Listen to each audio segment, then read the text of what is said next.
I'm Robert Tyler with Advocates for Faith and Freedom. I'm here with Mariah Gondiro, one of our lawyers, and we're here to give you a brief summary and maybe an update on the case Calvary Chapel San Jose versus the County of Santa Clara. This is a major case that has been followed, frankly, all over the country. And let's just go back in time just briefly, Mariah. I'll give a quick summary. Back in May of 2020, we filed a lawsuit, a federal lawsuit, when the churches were locked down. And Santa Clara County is the genesis of lockdowns in America. This is the county where the county council, the county health officer, all had created this lockdown, effectively, in my opinion, conspired with their cohorts and other counties surrounding them in the Bay Area. They did this lockdown. As I understand it, California then followed, the nation followed, and we found, frankly, millions of businesses suffering. People have lost their jobs. Personally, I can tell you of one friend that I picked up from a motel who had lost his business and lost everything. And it was devastating. And we initiated this lawsuit to try to challenge these lockdowns, especially as it pertains to churches. At a time when churches were needed most, the government came in and said, churches, you are not essential.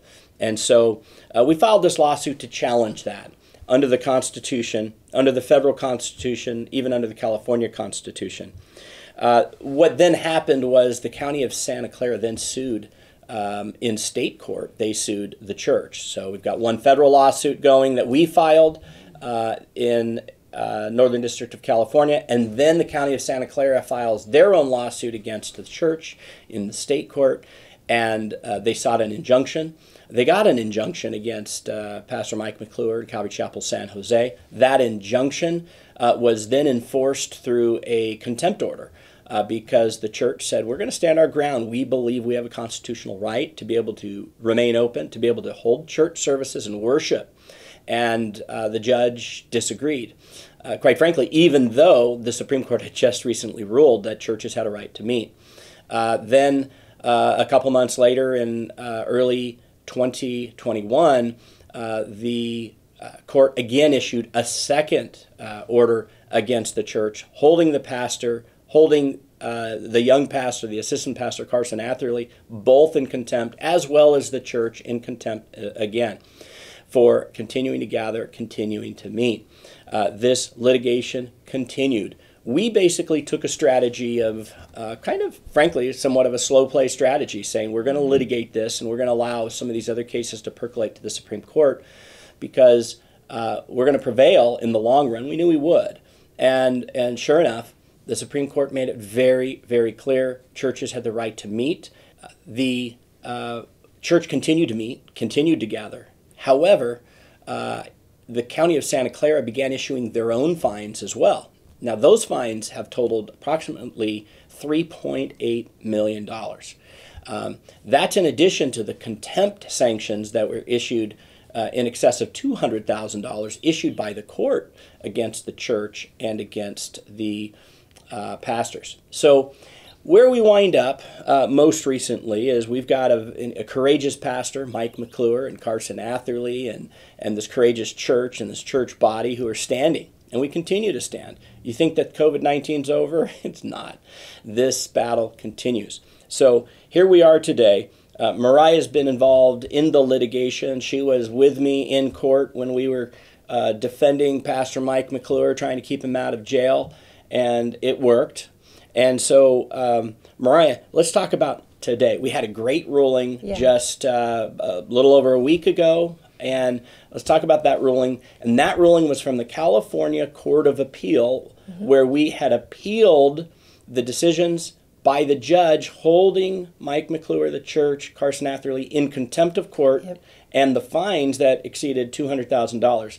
Talk about what the California Court of Appeal did. Yeah, so a week ago, the California Court of Appeals annulled the contempt orders and the sanctions and fines, which totaled $217,000. What does it mean to annulled? Just for our friends here, dissolved, meaning the overturned contempt charges are overturned. Yep. Yeah. And overturned them because the contempt charges were based on unconstitutional public health orders. and you can't be held in contempt for doing something that was constitutional, which is what the appeals court found, that the orders were unconstitutional. They infringed on Mike's in the church's First Amendment right to gather and worship. And to be even more specific, the injunction against Pastor Mike McClure and the church and Carson Atherley that were issued by the judge were declared unconstitutional. Yes, which is huge. And that's giant, because here we have a pastor who said, look, I know I have these constitutional rights, our church has these constitutional rights, and we're going to stand up and we're going to stand on the Constitution, and we prevailed, thank God. Yes. Let's talk about now that effectively has had a major resolution in the state court, right? I mean, at this point in time, the sanctions, the injunctions, they're done. But at the same time, the county also, not at the exact same time, but most recently, the county has filed a complaint to amend their state court lawsuit to try to recover their fines. Yes. And it was $3.8 million. We're still questioning what is the real amount they're trying to collect, but it far exceeds $2 million, maybe 2.8. We're not even sure because they haven't even been clear. But the reality of it is they're in state court asking for those fines that they issued, even though the court ordered fines and sanctions by the California Court of Appeal have been reversed and overturned. Okay, so at the same time, we have a federal lawsuit where we are challenging. We took the aggressive action initially at the beginning to challenge the sanctions that were being issued and to challenge the policies and laws that this county adopted. Again, let's not forget, this is where this is ground zero of the lockdowns. This is Santa Clara County. This is Silicon Valley, where billions of dollars, as I understand it, trillions actually, from what some have reported, increase in wealth by these technology companies who benefited from these lockdowns, that the genesis was here in this county. So we're not just fighting some little county in Timbuktu.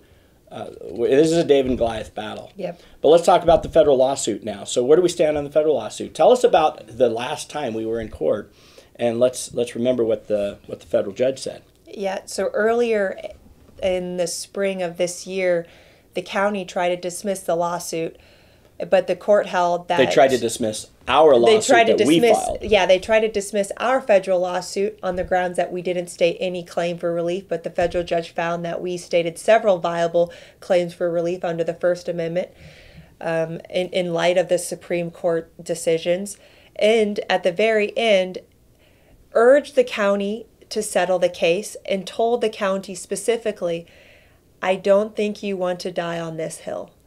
So we tried to have a settlement conference right after that. The case didn't settle. We recently deposed several public health officers, including Dr. Cody, and we're going to try to do another settlement conference again. But in the meantime, we are finishing up discovery. We feel really strong about where the case is at, what evidence we have, and we're going to move forward with motions for summary judgment. And then we also have a trial set for May of 2023. So the federal court lawsuit continues, and we're going to take this as far as we need to take it in order to prevail on behalf of the church. Unless the county comes back and offers a settlement, throws out all the fines, pays our attorney's fees, and is willing to resolve. And when I say pay our attorney's fees, it doesn't go into our pockets. It goes into our nonprofit organization so that we can live another day to take on the next case, right? Yes, so, absolutely. Please be praying for us. Please be praying for our decisions for the church as we try to strategize and do the right thing and make the right decisions. This is an incredibly complex lawsuit, and God's showing us favor. The courts are showing us favor, and thank God for courageous pastors, for courageous church members who frankly showed up at church not knowing whether they might actually be taken to jail back in COVID, but felt that it was so important they needed to gather together to worship, just as Scripture calls them to do. God bless you, and if this case is one that impacts you, and maybe feel urged, I would appreciate your support. This is a very expensive lawsuit. If we were to be charging hourly fees in this case, quite frankly, at a normal lawyer rate, the fees are already in excess of $1 million. And we haven't charged the church a penny. So we appreciate your support. We appreciate your prayers. If you want to know more information or to donate, please go to Advocates for Faith and Freedom at our website, which is www.faith-freedom.com. There's a donate button. You can also follow us on Facebook, Instagram, Twitter, and other social media platforms. And if you would like us to come talk at your church or your group, talk about this and other cases we're working on, we would probably be more than willing to do so. God bless you. Thanks for your support.